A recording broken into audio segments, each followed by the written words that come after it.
good evening, everybody. Tonight's topic is 2.1 subsistence procurement. And if you go into DoD Learn, it's actually labeled like 2.14. So I'm going to go in and relabel those, but if you're trying to pull them up right now, it's a little bit confusing. But the lesson is Sir? subsistence procurement.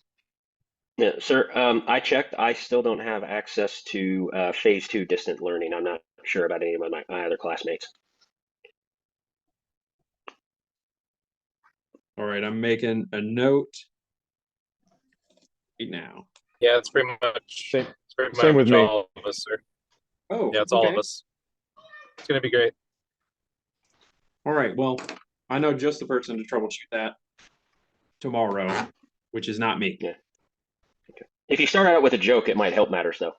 No, I got to get home tonight. My daughter gets to bed at like 7:30, so and then me and my wife have our evening time planned, and we have a pretty good discussion about what the best topic is in school. And she's pretty determined it's geology. She thinks it's rocks, but I think geography is where it's at. You could do both. Discuss the geology of certain geographic areas. All You right. missed the joke. Yeah, I got it, Lieutenant. I'm tracking you. Yeah, sir. Good one. I was just glad it was recorded for posterity's sake. yeah. Is All right, moving on to our enabling objectives. We're going to determine subsistence Oh my sources of supply. We're going to describe the proper steps involved in receiving subsistence items. We're going to audit at 1149, and we're going to audit at DD Form 1336. Our references, mainly we're going to be talking about the P486 Volume 1 and 2. The only time you're going to use cargo is when you're ordering from the cargo system, which will be a CLF shipment. All right, we have a lot of topics tonight. We have sources of procurement, acquisition and cross-service agreement, ACSA, authorized items, subsistence levels, and then we have defining high and low limits, calculating high and low limits, computing high limits, computing low limits. So I know, Hill, you really like math, so I'm going to let you all do most of that on your own. We're going to briefly cover it.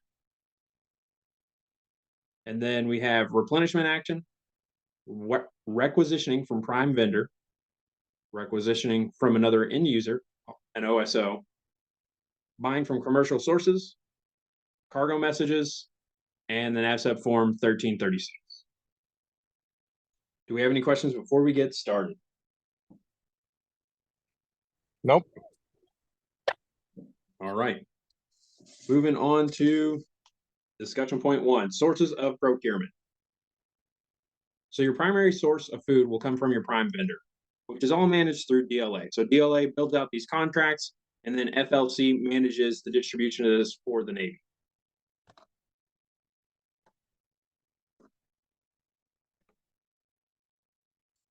Typically, whenever you're ordering through the prime vendor, you're going to do it at least 7 days out. But in emergency situations, they can get it to you in 72 hours. I've actually seen it in less than that. So an emergency situation would be you get tagged for a last-minute operation or think humanitarian assistance. So you don't know that you're going to be going out, and then they say, hey, in 24 hours, we're leaving, and you need to be prepared to be on station for 60 days. So they would consider that an emergency order.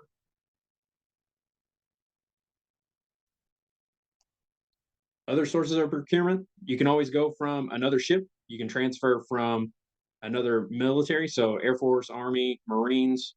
You can even transfer from other federal agencies. So if you need to get food from the FBI and they have it, you can do that. You can transfer from the ship store, so your retail operation if you need to.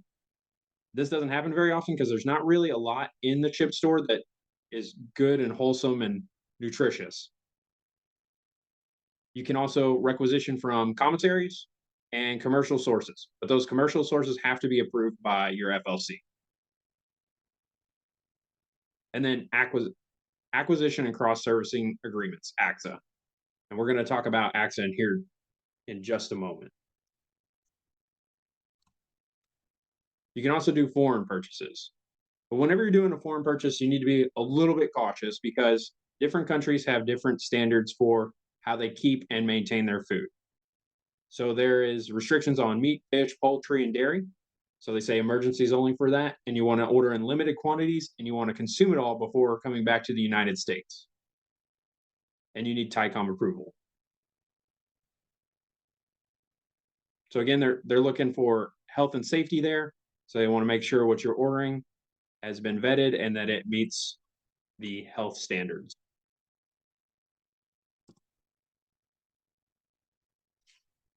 Do we have any questions about our sources of procurement before we dive into ACSA agreement a little bit more? Not yet. All right. Our ACSA agreement. So an ACSA agreement is agreement between two countries saying that they will support one another, whether it's goods, services, supplies, and it's not saying that we will sell it to them or they will sell it to us. It is for a like value exchange. So say we were working with a country and we needed food, we could exchange and pay them back with tractors if that's how they worked out the contract. Now, this ACSA agreement is put in place so that there is a legal authority to do the requisition, because otherwise, you cannot just go out and buy from another country. And I say buy, but it is, again, it is an exchange.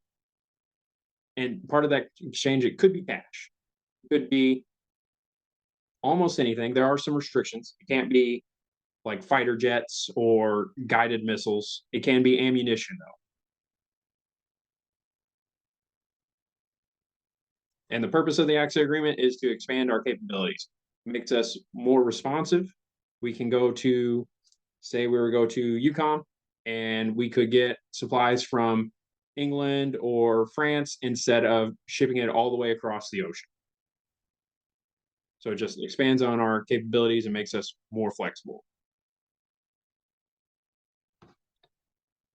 With me saying it's flexible, if it is for a training environment or something that's planned out far in advance, this request needs to be sent in far in advance. So unless it's an emergency situation or a conflict environment, you need to submit this like 6 months in advance. Because just because they say, hey, we're in this agreement, doesn't mean that they have to honor it when the time comes. And what I mean by that, say we request security forces, but they're under attack and they need those security forces. They don't have to give those to us. And likewise, we don't have to support them in everything that they request.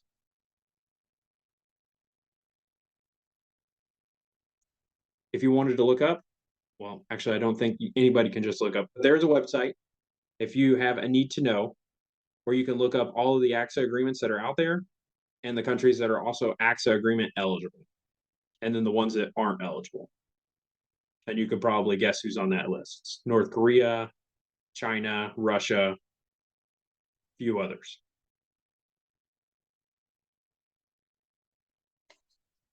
And so here's the ACSA form, but it is a much more in-depth process than just a form. So we're not going to dive down into this. You're not going to be expected to know this knowledge for the test. Do understand what ACSA is and that you need to plan that out in advance if you have the opportunity to do so. Would did you say cargo units would do this, or who would do this? I'm sorry, which? Yeah, so it's afloat units can do it, and it's very common with expeditionary.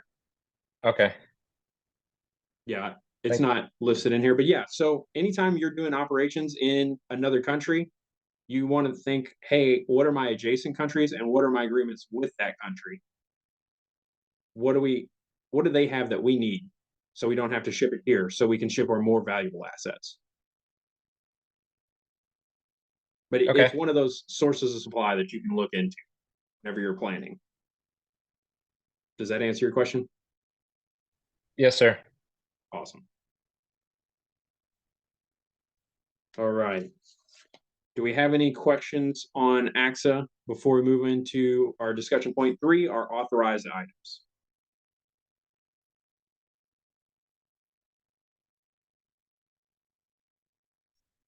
All right. Nothing heard, so I'm going to go ahead and move on. Discussion point 3, authorized items. So back in the day, all the ships were ordering whatever they wanted for their galley operations. So different ships were serving different types of food, and all across the waterfront, they would serve different things. Now, there was no economies of scale here, and also it was hard to enforce a set standard for how things should be made. So they changed this, and they made a list of what you can order and where you can order it from. And so that comes with the DLA contracts for the prime vendors.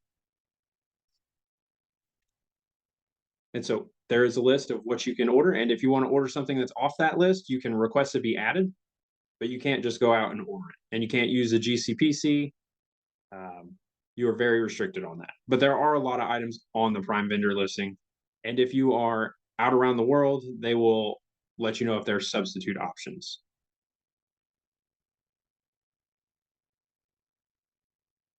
All right, so one of our references was the cargo instruction.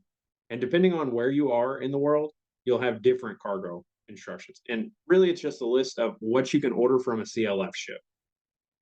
So whenever you order from a CLF ship, they don't hold a lot of things, and different ships will have different things at different times. And because they don't hold everything, they do the orders through a fill or kill system. So say you order 200 pounds of lettuce and they have 0 lettuce that time, instead of them sending that requisition out to somewhere else to be sourced, they will go ahead and just say, hey, we can't fill it, and cancel that line item. Now they'll fill everything that they can, so they won't cancel your entire requisition because of it. But again, they have very limited supplies, but they are a valuable resource. And they're trying to expand the capabilities of these CLF ships to be able to sustain operations, really with the thought of the Pacific on how they would support that out there. And the best option is the CLF ship. So they're really trying to make this a more robust system.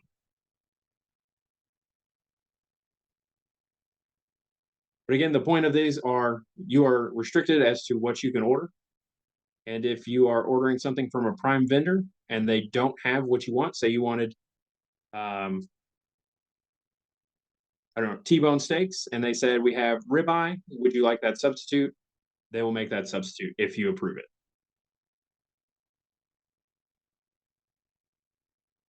Do we have any questions before we move on to subsistence levels? Not right now, sir.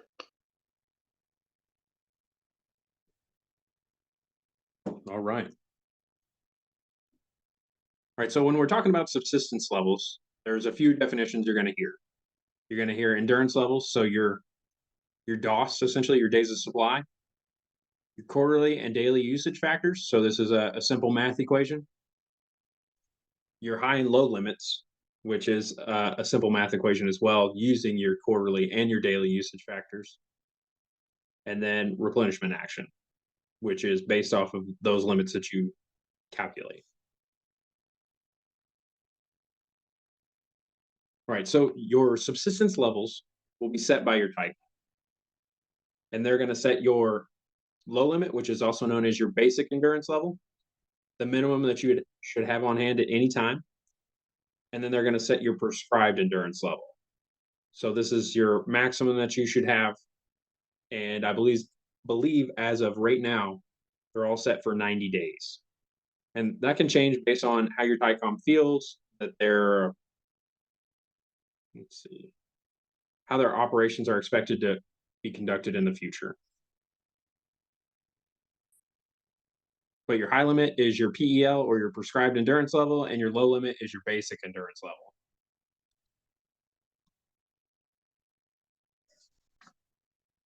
All right, our quarterly usage factors. Quarterly usage is determined by taking the previous quarter's total expenditures. You'll subtract any transfers, surveys, issues to a separate mess. And what that means is if you issued something to the wardroom or the chief's mess, say for a special event, they would take that out of your usage. And so a good example of that is underway, the wardroom likes to order like ice cream and popcorn. So they'll purchase that from the mess or from the galley. So that wouldn't be calculated in your quarterly usage. And your daily usage is your quarterly usage divided by your number of days in that quarter. And so we'll break that down here in just a second.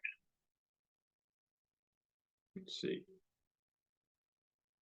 Yeah, so our quarterly usage divided by the number of days equals our daily usage. Our low limit is our daily usage times our low limit, or basic expenditure, or basic endurance level. Our high limit is our daily usage times our prescribed endurance level.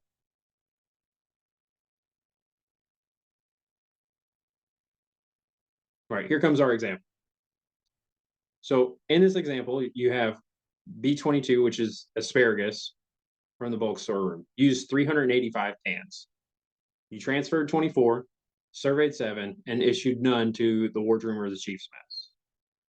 What is your new high limit? So on our next slide here, you can see our daily usage equals our total expenditures, which was our 385 from this problem. So it said that was given, total expenditures equal 385 cans. You have minus your transfers of 24, which was given, minus your surveys of 7 that was given, and then you had 0 issues to the mess. And then you will divide that by 90, your number of days in the quarter, to get 3.93, which is your new daily usage number.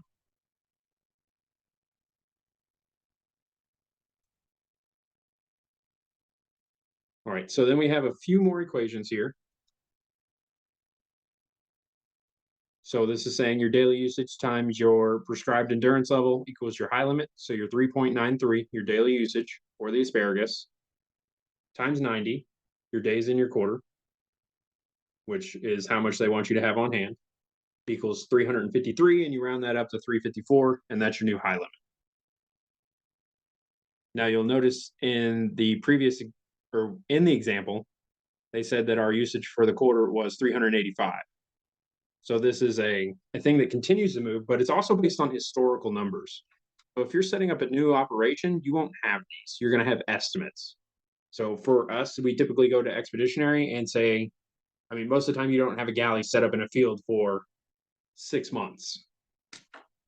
Now, if you do, you'll have this data, but if not, you're going to have to probably reach out to your TICOM, get some guidance there, and do some rough estimates.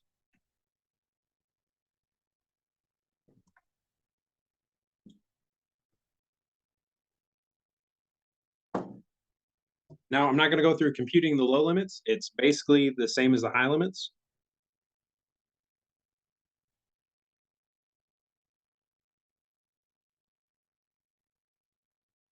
But it is the daily usage times the basic endurance level, which in this example is 45 days, and there's our new number.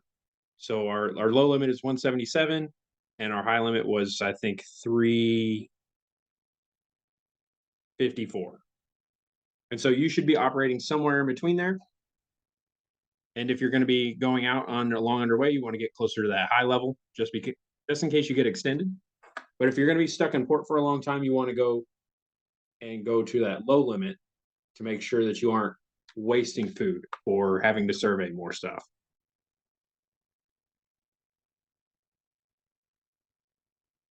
All right, here's another example that once I get you all access tomorrow that I encourage you to go through and do.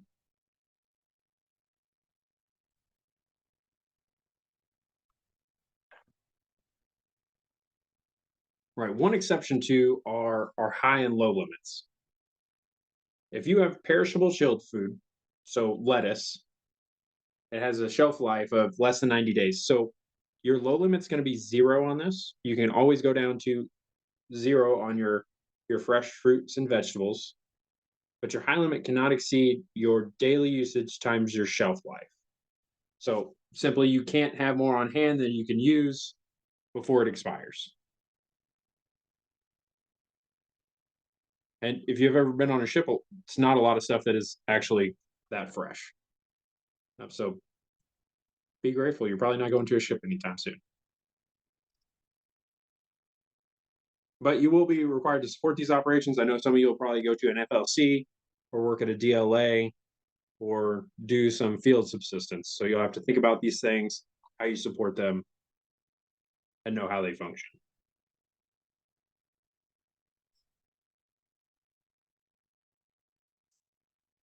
All right, what questions do we have about high and low limits and how we compute them?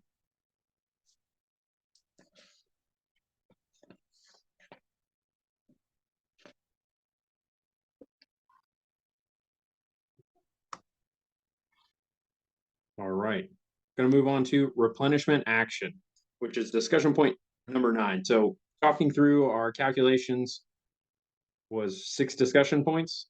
It was basically all one thing. We have a few definitions that we're going to look at for replenishment action.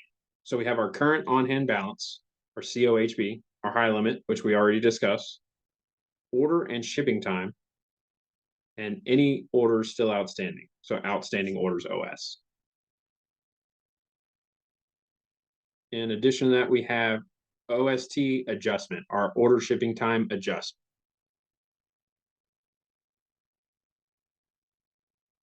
All right, so our high limit minus our current on-hand balance minus our outstanding stock equals our basic need.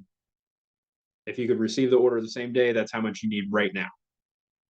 But as we know, things don't just show up automatically when you're on a gray hull out in the ocean.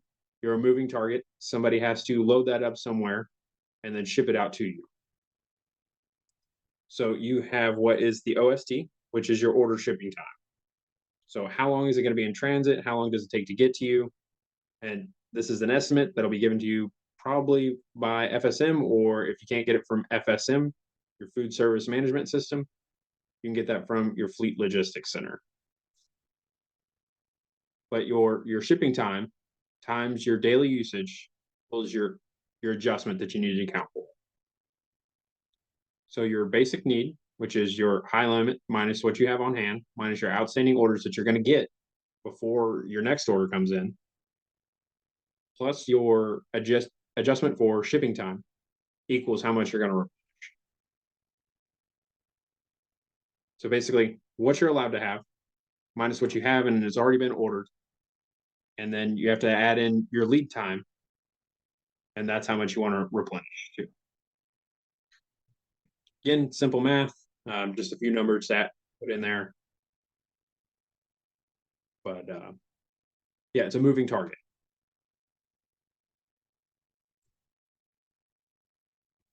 All right, what questions do we have about replenishment action?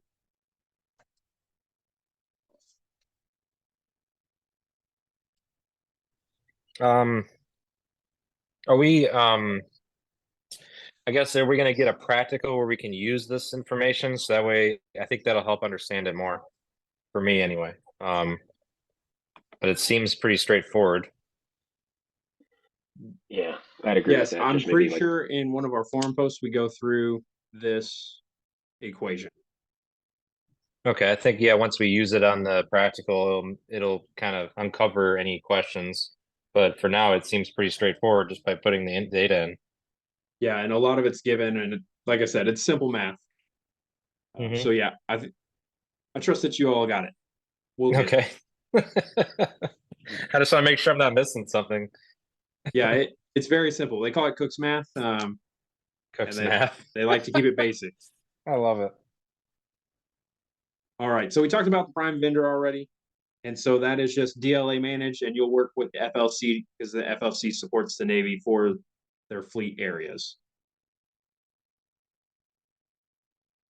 All right, your fresh fruits and vegetables are managed by your Defense Subsistence Officer through DLA, but again, you're going to work that through FLC. And your prime vendor, as well as your CLF, is going to be fill or kill. Your prime vendor is going to have a lot more options for you, and they'll have a lot more substitutes.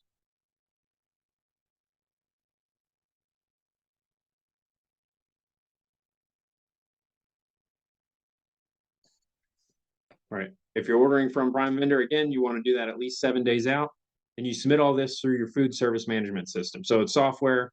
You'll input the data. It will have your daily usage already calculated for you. So you'll have to know how to do it, but in real life, the system will give you these numbers as long as you are an established galley and as long as your records are good. So if you have jacked up records, all these numbers will be wrong and you'll be computing it by hand, trying to figure it out, which happened on my ship when we first got there. We were just transferring over a new database and everything got messed up. So it can happen and you do need to know it. All right, OSOs are done on 1149s.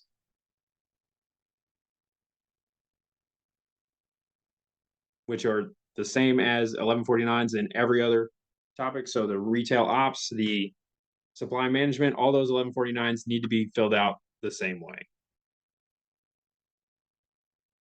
And we talked about commercial sources. If you are requisitioning from a commercial source, you need to get approval prior to doing that order. So wherever you're buying from needs to be on our approved list, and the FLC needs to know about it, and the TICOM needs to know about it as well. You can't just buy from wherever you want, unfortunately. Well, probably fortunately. Right, so that requisition will be completed using 1149, which has a line of accounting on it. And then we talked about cargo as well.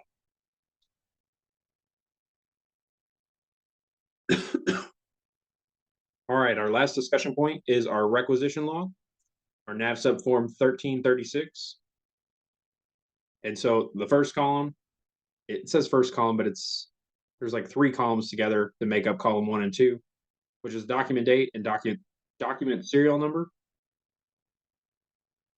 Column 3 is the item, column 4 is the source. So you can see here, whenever you are ordering the material, you will fill out columns. Well, you'll fill out the date, serial, FIC, NIN, item, and source.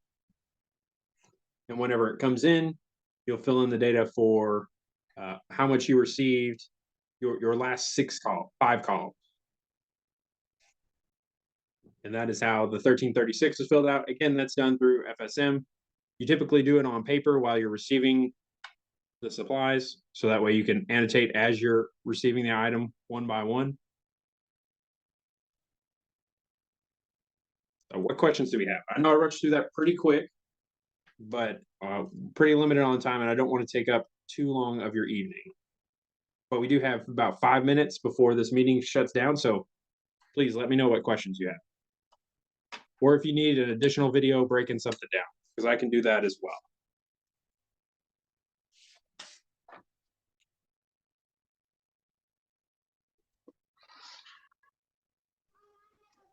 Lieutenant, is a recording of this session going to be available? Yeah, great question. So I'm going to post it up on YouTube. So I created a BQR-NR channel, and there's some horrible videos on there that I've been uploading, but it'll be there.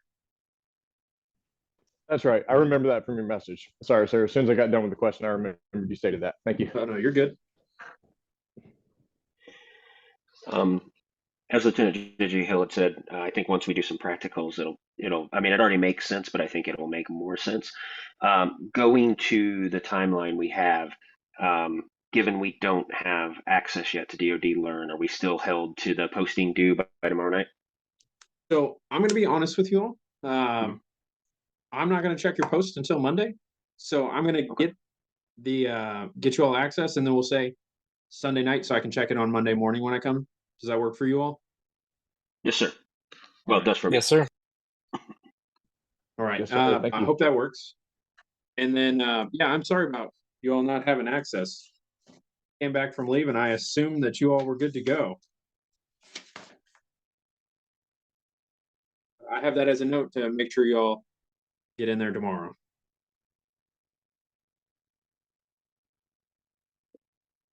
Okay. Yeah, as you said, I think it's fairly straightforward, but as was mentioned, I think once you just kind of put a pencil to paper, it'll all sink in. All right.